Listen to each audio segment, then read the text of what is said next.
The movie starts with two scientists, Charles and John, standing on a stage at a big conference. They announce something shocking. They have found a way to travel into a parallel universe. Not only that, but they also claim they can send any person there and control them from this side. The crowd is amazed, and the conference ends with whispers and excitement. Then the scene shifts. We see Lady Jane, tied to a chair in a strange room.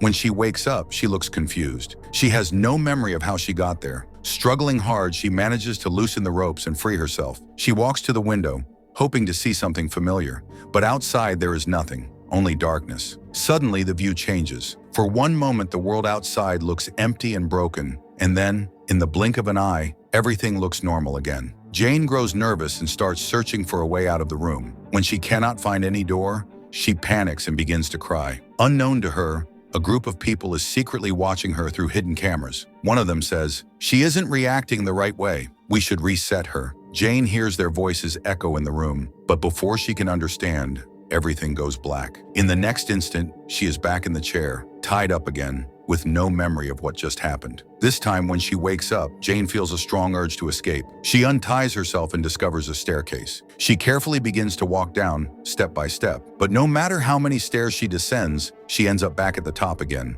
as if she is trapped in a never-ending loop. To test this, she places her handkerchief on one of the steps as a mark. Yet after walking down for a while, she finds herself standing by the same marked step again. Terrified, Jane screams and rushes back into her room. Once more, the watchers reset her, and she returns to the chair. The loop repeats, but something is different. Jane starts getting blurry visions, small flashes of memory. She remembers walking down the stairs before, but the images fade too quickly. This time, she forces herself to keep going and finally reaches the downstairs room. She pushes open a door and steps outside into fresh air. A car waits nearby. She runs to it, but when she tries to start it, she realizes she doesn't have the key. Suddenly, another vision appears. She sees herself reaching above the door to find a key hidden there. She gasps, looks up, and to her shock, the key is really there. Trembling, she grabs it and rushes back to the car. She turns the key, but the engine refuses to start. Desperate and angry, Jane screams again and again. And in that moment, the reset happens once more. She is back in the chair, her memories wiped clean, and the loop begins again. Once again, Jane finds herself tied to the same chair. The loop has started again. She struggles, frees herself, and makes her way downstairs. This time in one of the rooms, she notices a photograph on the wall. It's of scientist John, the same man she had seen speaking at the conference, but she doesn't recognize him. To her, he's just a stranger's face staring back. While looking around, Jane suddenly freezes. In the mirror across the room, she sees someone moving. It's another Jane. For a moment, she can't breathe. Shocked and terrified, she rushes to follow this reflection of herself. But when she looks through the rooms, the other Jane is nowhere to be found. It feels like the house is playing tricks on her mind. Trying to calm down, Jane remembers her earlier vision. She checks above the door and finds the car keys again. When she reaches the car, she searches inside and discovers a pile of documents. Among them is an address, the Witness Research Center. She also finds papers that mention the scientists. Before she can process it, another vision strikes her. She sees herself driving through a dark tunnel in the car. The vision ends abruptly, leaving her scared and confused. And then, as always, the reset happens. She wakes back in the chair. The loop continues. This time when Jane escapes, she finds something new, a walkie-talkie. She collects it along with the documents, the car keys, and even a map of the city. She puts everything inside a bag and heads for the car. Seeing the address of the research center again, she decides that's where she needs to go for answers, but the car refuses to start. Determined, she takes the map and sets out on foot. Walking ahead, she notices a tunnel, the very same tunnel from her vision. She steps inside, but soon she feels like someone is following her. Fear builds inside her. She breaks down crying, but before anything else can happen, she is reset again. Back in the chair, she goes through the escape routine once more. This time, when she reaches the car and turns the key, it actually starts. Relieved, she drives straight toward the research center. On the way, a sudden crackle comes from the walkie-talkie in her bag. A woman's voice pleads, "Help me!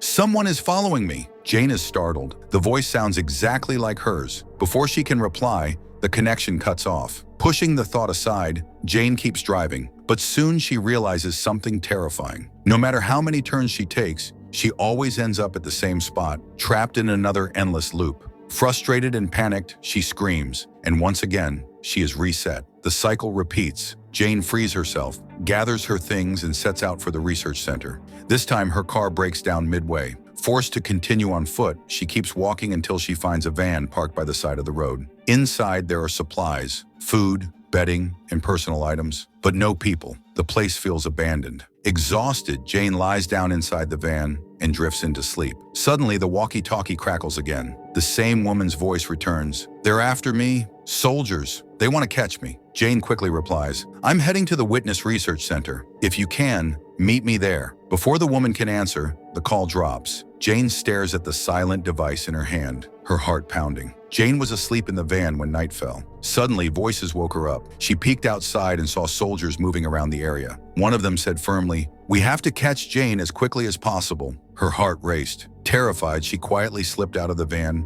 and hid nearby, holding her breath until the soldiers finally left. When the place was silent again, she returned to the van and tried to rest. Morning came. Everything seemed calm and ordinary. Jane stepped out of the van, ready to continue her journey. But then, without warning, another vision flashed before her eyes. She saw herself riding in the same van, heading somewhere. As soon as the vision ended, the van's engine suddenly roared to life on its own. Shocked but excited, Jane quickly climbed inside and drove off toward the research center. On the way, her eyes widened in horror.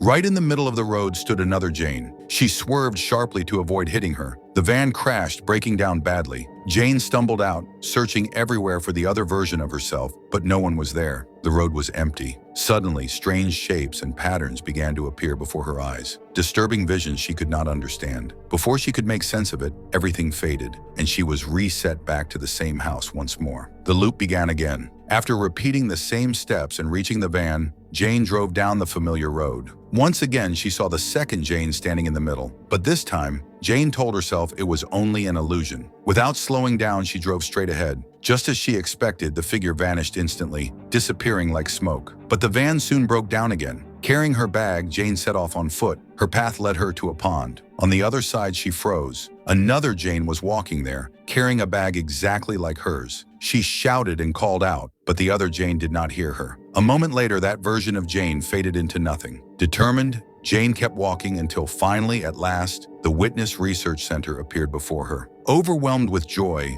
she smiled for the first time, believing she would finally get answers. She rushed forward, calling out to the scientists she saw inside.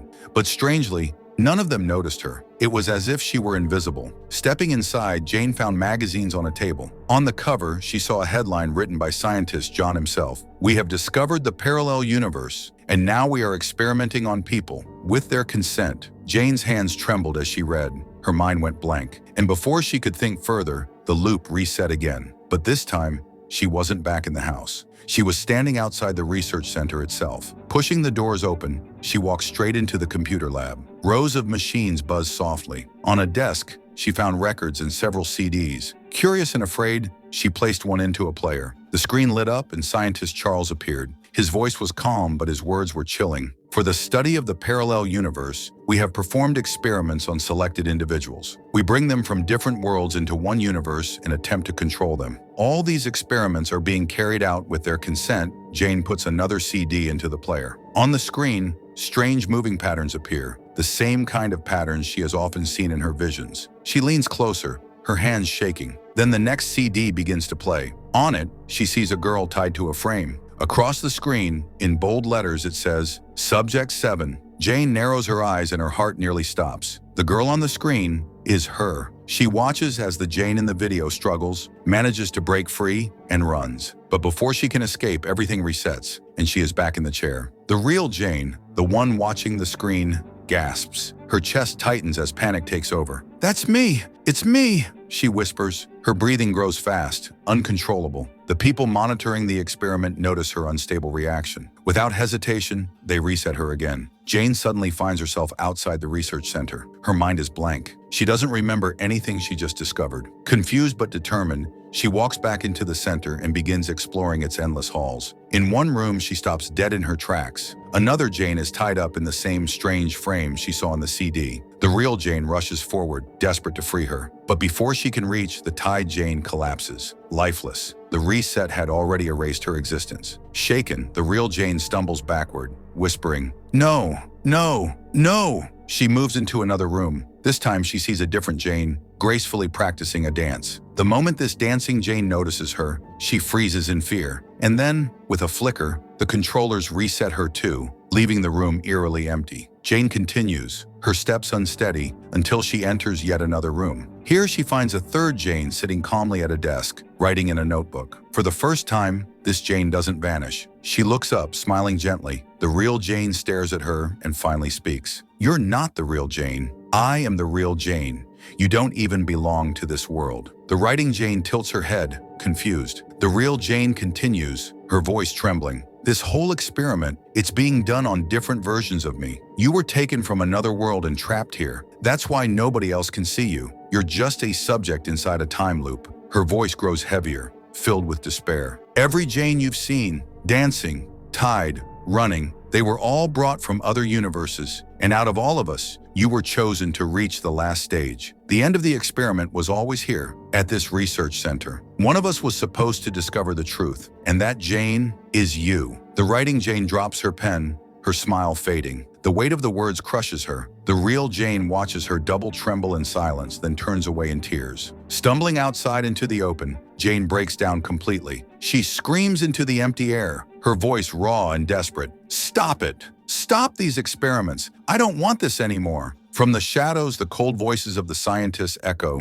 "Disconnect the links. Shut down all connections between the parallel universes." The screen slowly fades to black. The sound of machines powering down fills the silence, and the movie ends, leaving only confusion, fear, and unanswered questions. Now let's talk about what actually happened in this movie. The story was made to be very confusing and mysterious, but if we put all the pieces together, it becomes clear. The scientists had discovered a way to enter parallel universes. After that, they created many different versions of Jane, their test subject, and placed each one into a separate parallel universe. The shocking part was that they could watch and even control everything Jane did. Whenever one Jane did something the scientists didn't like, they instantly reset her. After a reset, Jane would forget everything that had just happened. She would start fresh, without any memory. But to guide her, the scientists gave her visions. These visions acted like clues. For example, Jane once saw herself finding keys above a door, and when she looked, the keys were really there. In another vision,